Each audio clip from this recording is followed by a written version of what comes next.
than regular mortal humans.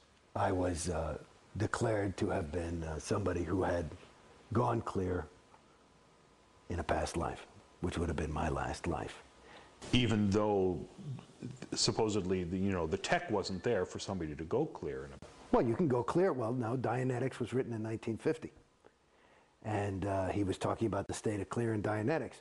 It was not until they wanted that I personally believe that, it's just that there's always something being re-released because it never was quite correctly done or understood. And all the people who went clear last lifetime, even though they may have been on OT8s, were pulled back in because in New Era Dianetics, which was a later way of going clear, there was a different criteria. There were different criteria for what was a clear and getting rid of an engram, which is a whole thing. And so you had to go in and get all the postulates off. At your point, what were you supposed to achieve as a clear? Well, here's the thing. I mean, this is a funny thing for me, and this is if you read Dianetics, the state of clear is somebody who is never likely to get sick. He has a perfect memory. It's even intimated, and this was in 1950 when there was is that he could be immortal. He may never die. It's pretty funny. And so that's what the state of clear is. They define it as no longer has his own reactive mind, which is a rigged game to get somebody to take OT levels, which is their real moneymaker. But the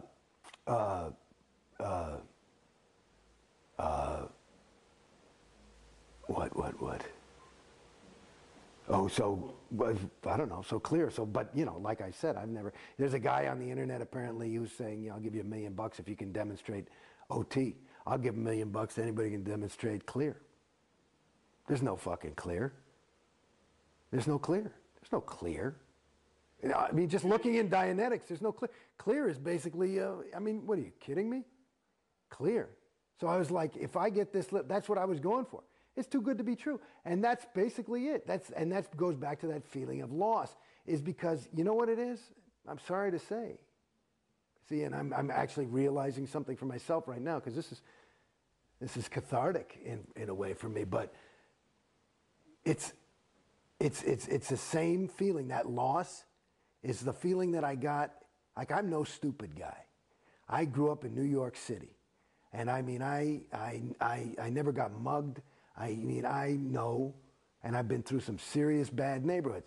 But I remember one time I was living on my own down in the village, and I saw this guy running across the street, and he had like a VCR. This is back when VCRs were a new thing, like a plasma TV or something.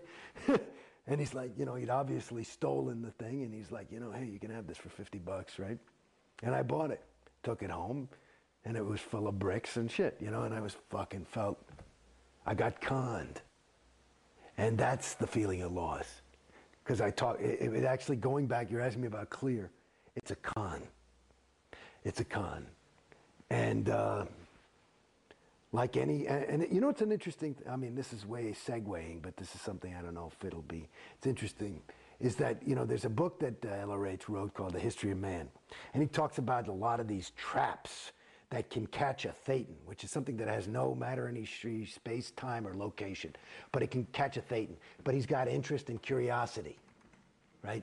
And so there's these things called theta traps, and so and the best theta traps are ones that the thetan runs on autopilot. Like if I'm trying to enslave somebody, the last thing I want to do is have to worry about fucking, keeping the key and the lock and the best traps, you get a guy to just keep himself in jail, right? And that's what Scientology does. You just keep yourself in jail, and that that's it. It's a perfect theta trap, because you believe it, and you are investing your time and your money, and so it's you can't be a fool. That's too much to confront,